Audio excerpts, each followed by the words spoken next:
alive! It's alive! It's alive! It's alive!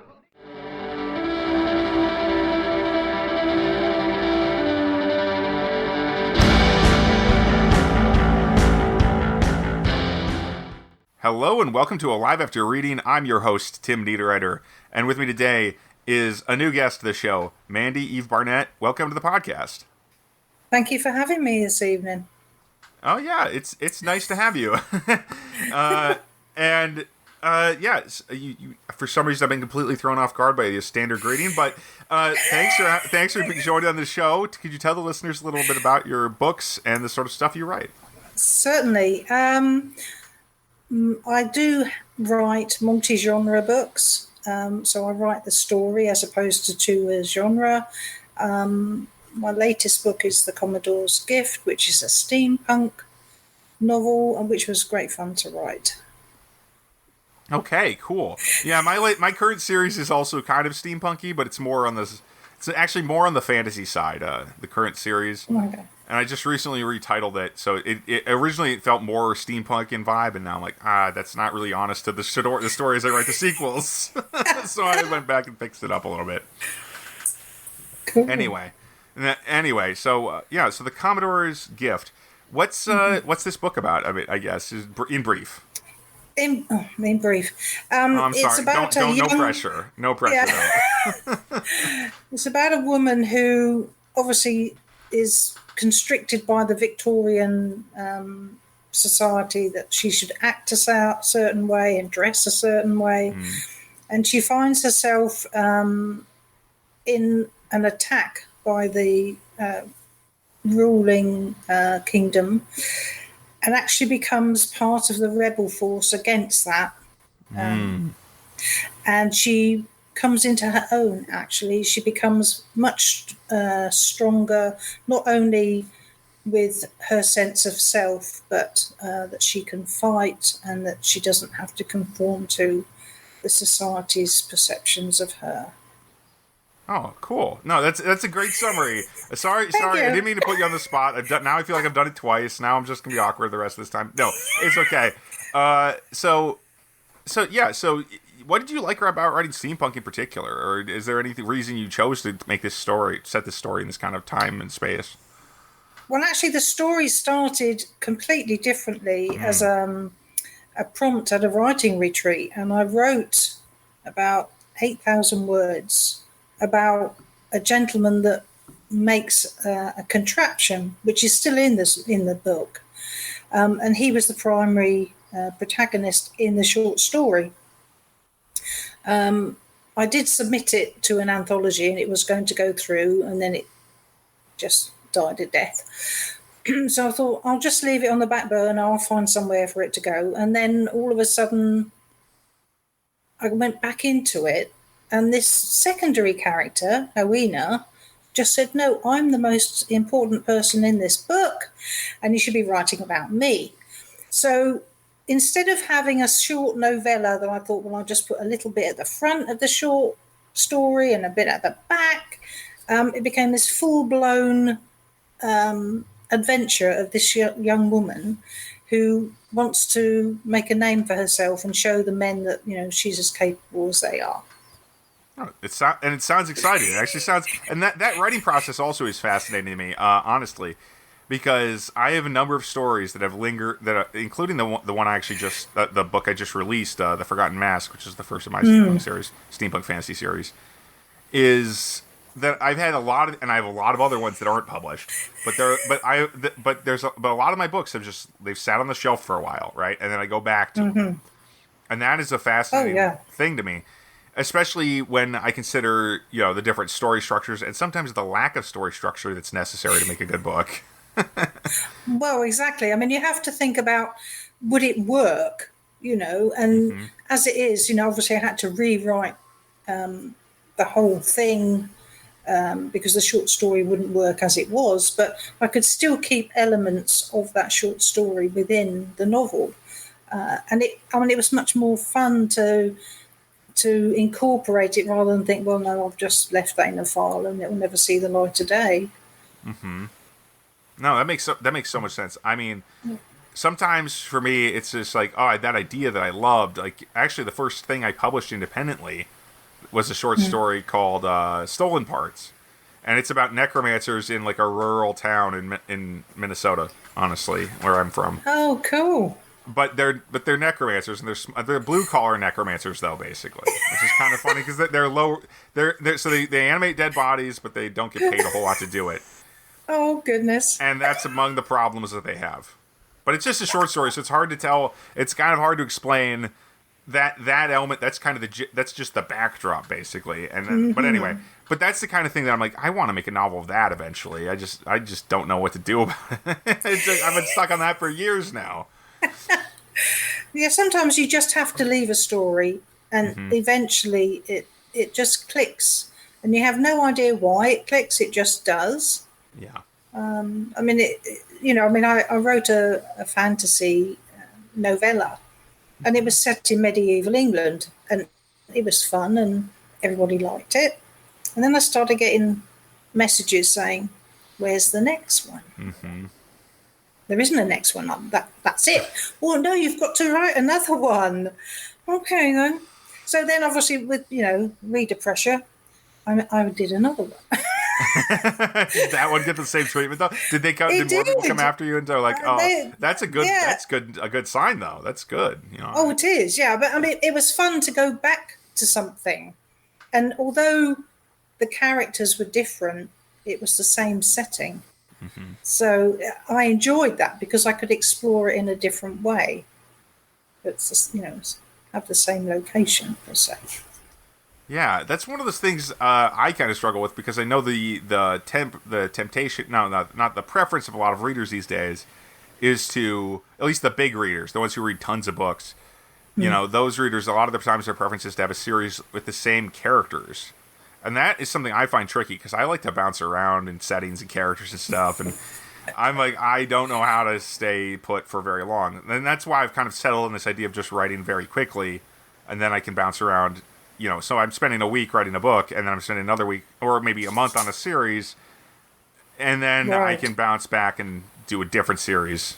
And then that way I can actually go to all the places I want to go. That works well. I mean, my current... book that I'm doing it's a trilogy, and it's set in 3 different places, but each place has a different detective, but the common thread is that the villain is in all 3 places. Oh, that's awesome. I love that. I mean, that's the kind of series I find extremely intriguing, but I'm not and the thing is, I'm like, I would like to do something like that. I guess I'm not that clever when it comes to arranging stuff like that, I'm just like, I don't know, whatever. Maybe I'll just do this thing, and I'll have this outlandish nonsense here because I tend to write fantasy and science fiction, and then boom, I say nonsense, but that's the stuff I really love, at least in the world. Oh, and of stuff. course, yeah. But something incredibly crazy will happen, and I'm like, well, that's gonna be normal now. Yeah, of course, yeah. I mean, I've before this current one, I always just wrote like free flow writing, and it was fine. And then this idea popped into my head, almost fully formed. I'm thinking, if it's a trilogy, I've got to plan.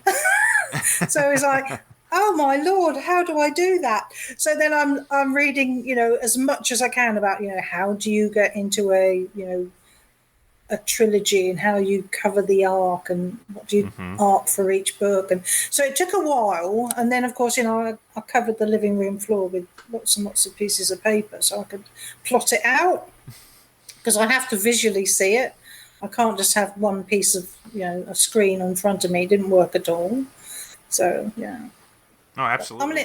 I mean, it's a learning. I mean, that's why I like writing, is because you learn something all the time. There's always something new for you to explore or find out about. There's absolutely no end to the lessons you can learn from your own stuff, and from the books, and from just the process of creating it too. As you were saying, I think I really notice. I've noticed this a lot in my own work, of course, and I mentioned this fairly recently on the show, but I've noticed that if I'm going through something, whatever I'm going through in my life gets mirrored in the book I create in that time period, which is the other reason I think I want. Yeah, like like in my one fantasy series, the character was learning how to become a wizard or whatever, and I wrote it over the course of one summer, actually like a month and a half of a summer, but whatever. Right. I was getting faster at that point, so so I wrote that book that was called Demon Scroll, and that book is about learning to become basically something that isn't you, because the wizards in that setting take the form of demons as kind of their ultimate power. They can switch. They can take on the demon's form, and then they get to do all sorts of demony things and have the demon privileges and stuff. But then they turn back into people most of the time. Oh wow! Yeah, so but that's like, and that's the big thing that needs to be learned in the course of that book, and that's kind of, I mean, to me, that's not even reaching to say that's kind of like writing characters, honestly, because I get to of course, I get into the character's head and I know what they're thinking and stuff like that. And as we all do. And it occurred to me that that's why that book was so important, is I finally feel like I figured characters out kind of comprehensively in that book compared to my earlier stuff. Oh, I mean, I love characters, especially ones that demand my attention. Like, you know, they're you know, like Oena in the Commodore's Gift. I mean, she was like just a second thought about who should be in the marketplace when the attack happens, and then all of a sudden, like, she's, well, what about me? What about me? So, and you're like, what about this character? What about you? Yeah. So I mean, it's nice because I could make a woman, you know, have a real development through the book. That, you know, from, you know, perceived as a little genteel lady to someone that stands, you know, in front of a rebel force and cries for war, you know. So I enjoyed it a lot. Like some dogs do, yeah. It's no big deal. But no, that's an interesting. I'm sorry, the dog is distracting me, but it's no big deal, folks. It's no big deal. Sorry. It's okay. It's okay. So I can mute it. No, it's actually. Oh, I appreciate that, because it's kind of hard for me to focus, because I mean, I love dogs. Don't get me wrong. I'm just like, okay, that is a lot of dog. But anyway, sorry. It's okay. It's okay. So, regardless, that I see what you're saying though. I mean, you get the character that grows over the course of the book. That's one thing. I was so bad at that for so many years. Because, I mean, partially, and I don't think this is really an excuse, but it's partially because I take forever to learn to know characters, or people even, in real life. So when I get to know a person in real life, it could take me several years before I feel like I really got a handle on them. Sure. And it takes me a long time to get to know my characters, too. So having them change in the course of a novel can take an absolutely long time. Because I was like, oh, now who are they going to be? That's so confusing. I can't keep track of all this stuff, you know? And that's one of the reasons I also can't plan books exactly. Like, I'm really bad at planning. I started out as a planner. Like, I'd plan everything that happened, and now I'm like, I can't do that anymore. And when I would plan everything, and then I'd throw it all out as I went, so it wouldn't make any difference. Sure. But anyway. No, I mean, I was always free flow, but this last one's I have to plan it. It's interesting. I mean, it's the editing process where you change. You find out all the intricacies of, you know, how they're thinking and what they're doing. Yeah, generally. I mean, that's why I became so much better as a writer after I learned to edit my own work. Very important stuff, because you know, if you can't read your own book and say this is what's actually going on in there, then you don't. Then you can't very well know what you're writing when you're doing it in the first place. It's a circular process, though, as you were saying. You know, it's a lesson. The lesson you learn in editing goes on to the next book you write. Of course, yeah. Of course, but you learn with every book. Absolutely, you learn something. Yeah. Yeah. So, what's the big thing you learned from, or if there's a big thing? But what is something you learned from the Commodore's Gift? Well, obviously, because it became a steampunk, I had to research steampunk because there's certain elements that you need to include, and although you're creating your own world, there are certain things that people would expect from that genre. So you have to make sure that, you know, they are present and that it's seen as a steampunk. It's not like it just happens to have, you know, a steam engine in it. That wouldn't work. Yeah, I kind of discovered that as well, because my book is more like there are these giant steam-powered monsters. but there's no. But they are the source of all the technology, basically. The people knock these things down, and then they can make them build into stuff. Sure. They are powered by steam engines. But anyway, that's why I'm leaning more toward the fantasy side when I'm marketing that now. But it's much more fantastical than it is steampunk by far. Well, cool. Yeah. Anyway, but definitely, I mean, learning about a genre in itself is interesting in its own right. I've been remiss on doing that a fair amount. Today is just the day. My brain must be completely fried because I'm just constantly saying, "Oh, I'm bad at that." I feel like I'm bad at everything right now.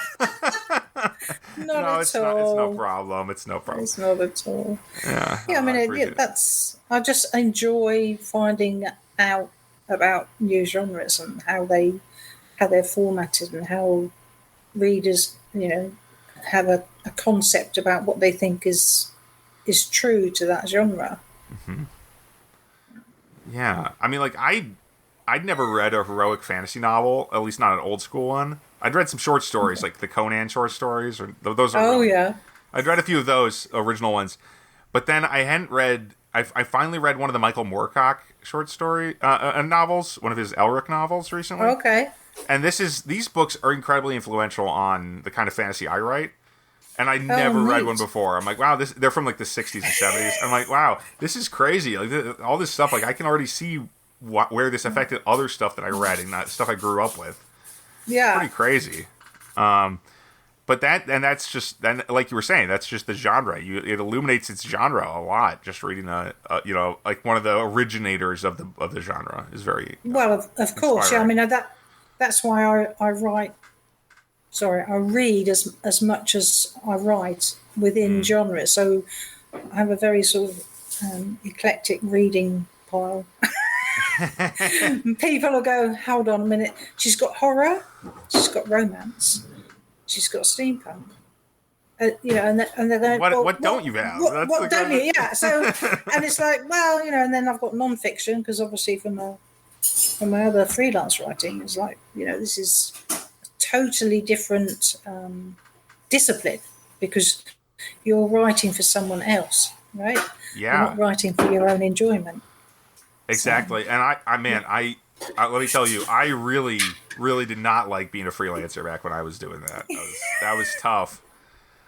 Especially when I had to ghostwrite the novels. I ghostwrote a couple novels as a freelancer, and those were just oof. People can't see. I just face palmed there. That was brutal. And I mentioned it before, but I right now I'm not in the state to think about it. So let's move on. No. I'm sorry. This is the worst episode I've ever done. It's not your fault. It's completely my fault. So Mandy. Yeah. So you say this. So you've written. You've got the Commodore's Gift out. What other fiction have you done in the past? Oh, goodness. I've got 9 books in total. Okay, great. I mean, actually, it sounds like we're in a similar ballpark as far as what we've got published right now. Yeah. So I do children's fiction, young adult, and adult.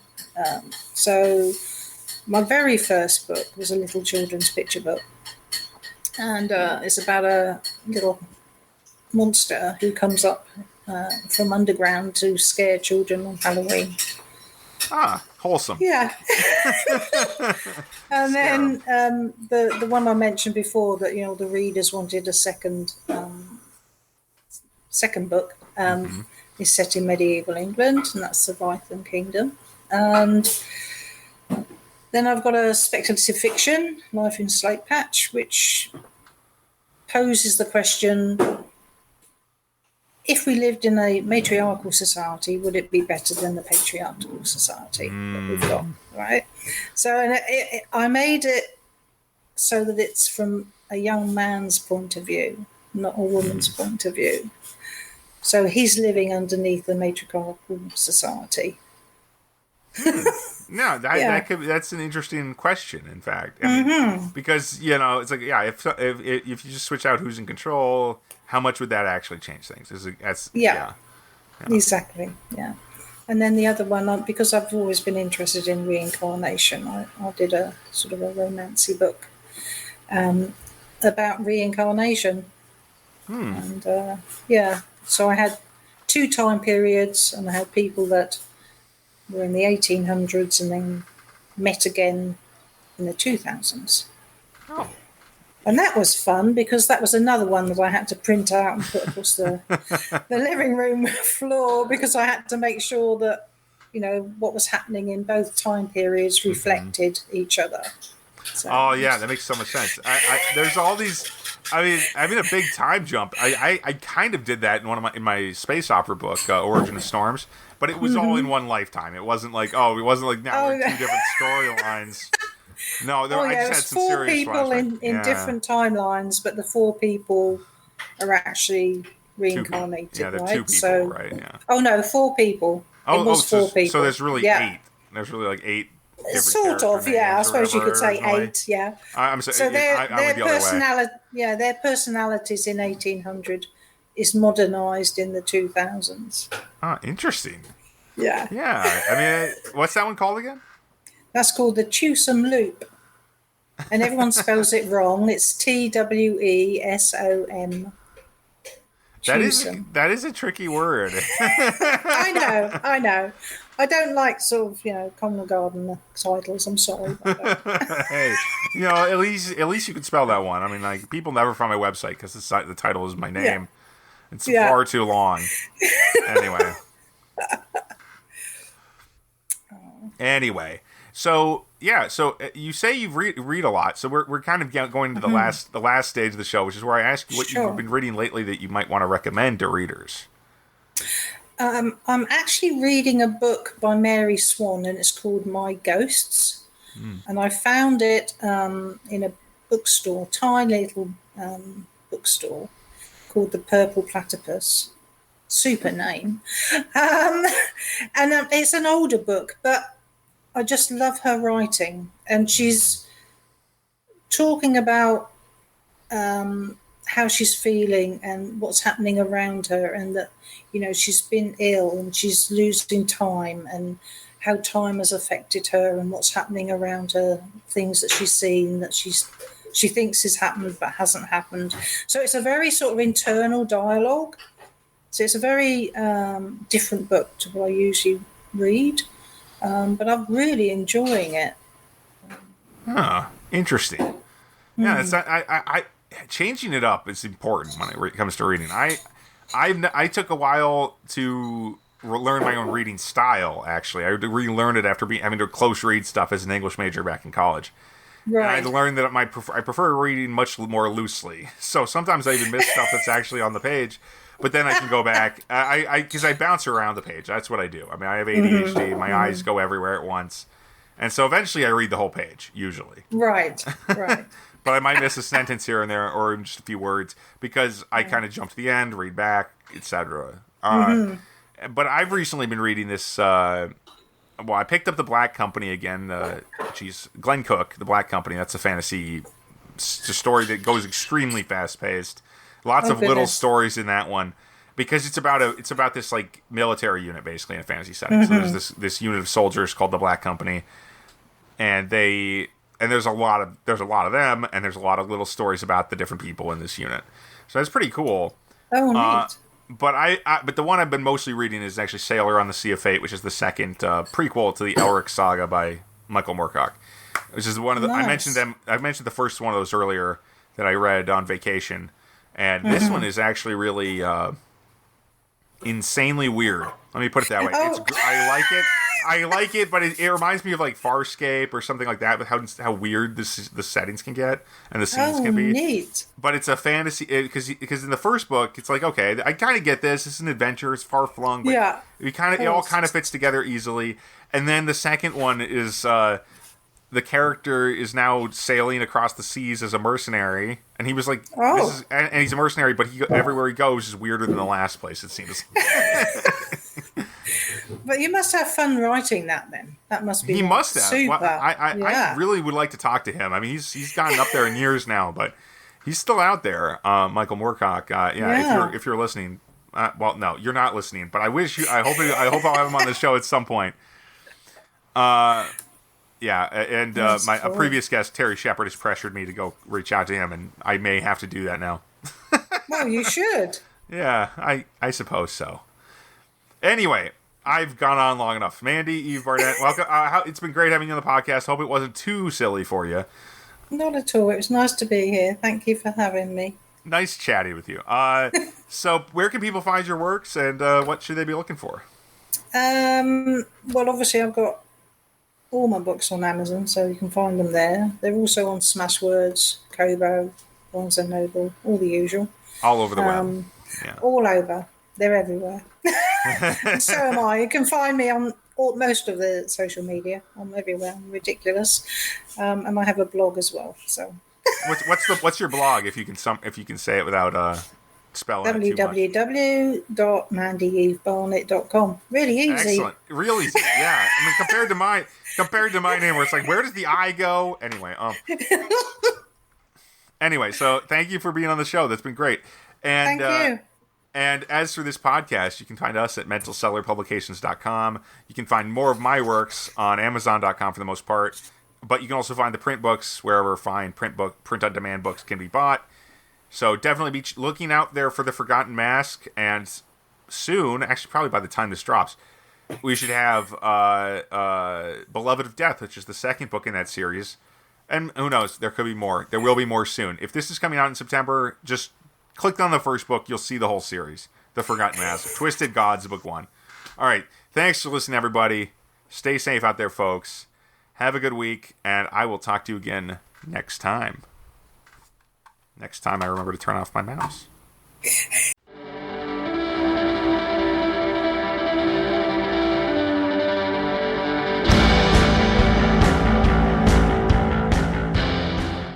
That tears it.